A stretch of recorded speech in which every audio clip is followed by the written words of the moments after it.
আসসালামু আলাইকুম। আপনাদের জন্য নিয়ে আসলাম ভূত ঘটনা। যদি আপনাদের ভূত ঘটনা ভালো লাগে, আনন্দ পেয়ে থাকেন, ভয় পেয়ে থাকেন, তাহলে লাইক, কমেন্ট, শেয়ার করে পাশে থাকবেন। ধন্যবাদ। আমার কাছেও ব্যাপারটা খুবই অন্যরকম লেগেছে। এমনই এক রহস্য যা মানুষের মুখে মুখে রয়ে গেলেও সেই রহস্যের কুল কিনারা আজ পর্যন্ত কেউ করতে পারেনি।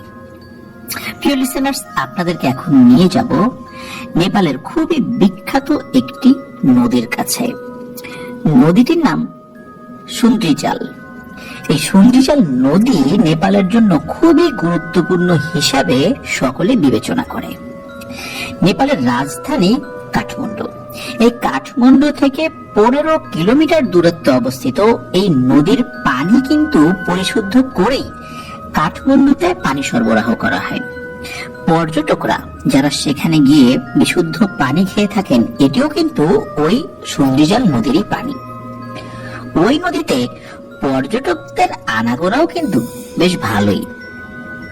মূলত এই নদীকে ঘিরেই রয়েছে অদ্ভুত এক লিজেন্ড।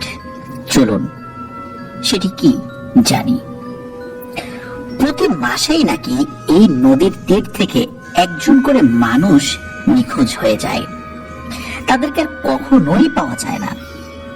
শুধু তাই নয়, এই নদীতে সাঁতার কাটতে গিয়ে মাঝে মধ্যেই অনেক মানুষ নাকি মারা যায়।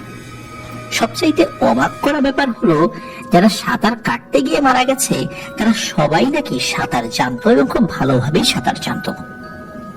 এমনকি সাঁতার প্রতিযোগিতায় বিভিন্ন স্থান অধিকারী এরাও নাকি সেখানে সাঁতার কাটতে গিয়ে মারা গিয়েছে। এই নদীতে যাদের সাঁতার কাটা নিয়মিত অভ্যাস, এমন অসংখ্য মানুষও নাকি সাঁতার কাটতে গিয়ে নিখোঁজ হয়েছেন বা মারা গিয়েছেন। বিশেষ করে দুপুর বেলা এই নদীর তীর খুবই নির্জন হয়ে যায়, কারণ কথিত রয়েছে দুপুর বেলা কেউ এখানে সাঁতার কাটতে গেলে সে আর জ্যান্ত ফেরে না।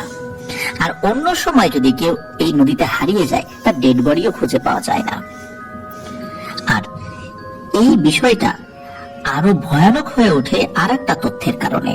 সেটি হচ্ছে, নদীর তীরে গভীর রাত্রে নাকি মাঝে মধ্যেই অদ্ভুত এক জীবকে অনেকেই দেখেছেন। ওই জীবটার শরীরটা ঘোড়ার, কিন্তু মাথাটা মানুষের।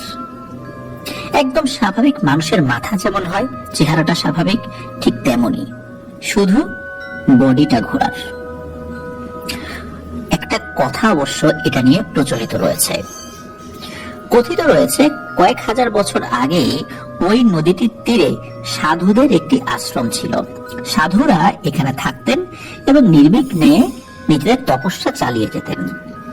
তাদের খাওয়া এবং অন্যান্য কাজে ব্যবহৃত হতো এই সুন্দ্রিজাল নদীর পানি। তো ওই অঞ্চলে যিনি ওই সময় রাজা ছিলেন, তিনি ছিলেন খুবই ভালো মনের একজন মানুষ। সাধুদের উনি খুব সমাদর করতেন। সাধুদেরকে তিনি কোনো প্রকার বিরক্ত করতেন না। তিনি তার সৈন্যদেরও বলেছিলেন, যদি সাধুরা কখনো তাদের কাছে কোনো বিষয়ে সাহায্য চায়, তারা যেন সর্বোচ্চ চেষ্টা করে সেই বিষয়ে সহযোগিতা করার জন্য। সাধুদের কোনো সমস্যার কথা যেন তার কানে না আসে। তার কানে আসার আগেই ওই জায়গার সমস্ত সমস্যা গুলো যেন অন্যান্য ব্যক্তিরা সলভ করে দেন। উনি খুব ভালোভাবেই সেই সাধুদেরকে সমাদর করতেন। সাধুরাও তাকে আশীর্বাদ করেছিলেন। কিন্তু সমস্যা যেটা হয় সেটা হচ্ছে যে ওই রাজা মারা যাওয়ার পর তার ছেলে হন রাজা। কিন্তু এই নতুন এবং যুবক রাজা, তিনি কিন্তু একটু খামখেয়ালি প্রকৃতির ছিলেন। তিনি একদিন সৈন্যদের নিয়ে ওই অঞ্চলে যান। ওই অঞ্চলে যাওয়ার পর সাধুরা আসলে তারা তো তাদের মতো, তারা তো অন্য 8-10টা মানুষের মতো রাজাদেরকে যে সেভাবে সম্মান করবেন, বিষয়টা এরকম না, কারণ তারাই তো সম্মানের বেশি পাত্র। তারপরও ওনারা ওনাদের জায়গা থেকে সমাদর করেন। কিন্তু নতুন ওই রাজা নিজেকে কিছুটা অপমানিত বোধ করলেন, যার ফলশ্রুতিতে তিনি তার সৈন্যদেরকে নির্দেশ দেন ওই সাধুদেরকে ওই স্থান থেকে বিতাড়িত করার। সৈন্যরা রাজার আদেশ মানতে বাধ্য, কিন্তু তবুও সৈন্যদের মধ্যে কেউ কেউ রাজাকে বলার চেষ্টা করেছিলেন যে তার বাবা কিভাবে তাদেরকে সমাদর করতেন। কিন্তু এই বিষয়ে নতুন রাজা কোনো কর্ণপাত করেননি এবং কঠোরভাবে নির্দেশ দেন ওই সাধুদেরকে ওইখান থেকে যেন দ্রুত বিতাড়িত করা হয়। আর যদি বিতাড়িত হতে না চায় তাহলে তাদেরকে হত্যা করতে হবে। তবে রক্তপাত হয়নি। রক্তপাত হওয়ার আগেই ও সাধুরা ওখান থেকে চলে যান। তবে যাওয়ার আগে ওই আশ্রমের প্রধান পুরোহিত এবং সাধু ওই রাজাকে একটি অভিশাপ দিয়ে যান। তিনি নাকি বলে যান, তুই ঘোড়া নিয়ে আমাদেরকে তাড়াতে এসেছিস, কাল সকাল থেকে তুই আর মানুষ থাকবি না। ঘোড়ার বীজ তোর মধ্যে স্থাপিত হবে, আর এই নদীর রক্ত তৃষ্ণাকে আমরা জাগিয়ে দিয়ে গেলাম। আজ থেকে নিয়মিত এই নদী মানুষের রক্ত নেবে, জীবন নেবে। আর তোকে 1000 বছরের পরমায়ুর জন্য সৃষ্টিকর্তার কাছে দোয়া করে গেলাম। তুই বেঁচে থাকবি বছরের পর বছর এই দুর্দশা দেখার জন্য। 1000 বছর পর আমার উত্তরসূরিরা এসে তোকে বলি দেবে। তোর রক্ত পেলেই এই নদী আবার শান্ত হয়ে যাবে। এরপর ওই সাধুরা চলে যান। সত্যি পরের দিন সকালবেলা রাজার ঘরে খাবার দিতে গিয়ে একজন চাকর চিৎকার করে ওঠে, কারণ রাজার পুরো শরীরটাই নাকি আসলে ঘোড়ার হয়ে গিয়েছিল, শুধু মাথাটা রাজার ছিল। এরপর আর কোনো কিছুই জানা যায়নি।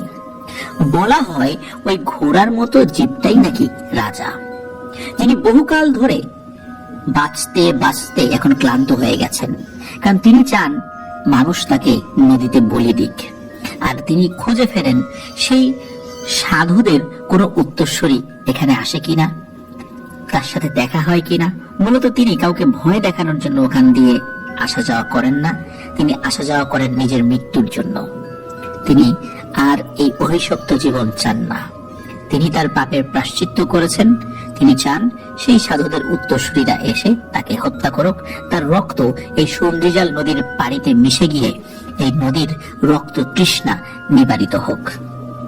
গভীর রাতেও নাকি ওই নদীর তীরে তেমন কেউ যায় না, কারণ ওখানে নাকি অপার্থিব সব আর্তনাদ শোনা যায়। যেসব মানুষ ওই নদীতে মারা গিয়েছিল, অনেকেই বলেন যে তাদের রূপ ধরে অনেকেই নাকি এখান দিয়ে ঘুরে বেড়ান। এটা তো ওই অঞ্চলের লেজেন্ড বললাম, যেটা লোককথা, এটা সত্যতা প্রমাণ করা আসলে সম্ভব নয়। তবে এই ধরনের নদী বিশ্বের বিভিন্ন জায়গায় কিন্তু রয়েছে, যারা মানুষের রক্ত নেয়। বিভিন্ন নদীতে অনেক পৈশাচিক শক্তি রয়েছে, যারা মানুষের রক্ত নিয়ে তারা পৈশাচিক শক্তি আরো বাড়ায়। হতে পারে এমনই কোনো কিছু। আর রাজার যে ঘটনাটা, এই ঘটনাটা এমনও হতে পারে যে ওই ভয়ঙ্কর পিশাচটাই ওই দিক দিয়ে আসা যাওয়া করে, ওইটা আসলে রাজা না। কারণ মানুষ তো এত 1000 বছর হায়াত পাবে না। তারপরও এই জিনিসটা লোককথা হয়ে রয়ে গেছে। আসলে ওই নদীর রহস্যটা কি আজ পর্যন্ত সেটা কেউ এখন পর্যন্ত বের করতে পারেননি। প্রিয় লিসেনার্স, আজকের এপিসোডে নেপালের সেই সন্ধিজাল নদী নিয়ে আলোচনা করলাম। আপনার নেপালে বেড়াতে গেলে অবশ্যই সন্ধিজাল নদীটা দেখে আসবেন, তবে অনুরোধ করব কেউ সাঁতার কাটতে নামবেন না, আর অসময়ে কেউ সেখানে যাবেন না। আসসালামু আলাইকুম, আপনাদের জন্য নিয়ে আসলাম ভূত ঘটনা। যদি আপনাদের ভূত ঘটনা ভালো লাগে, আনন্দ পেয়ে থাকেন, ভয় পেয়ে থাকেন, তাহলে লাইক, কমেন্ট, শেয়ার করে পাশে থাকবেন। ধন্যবাদ।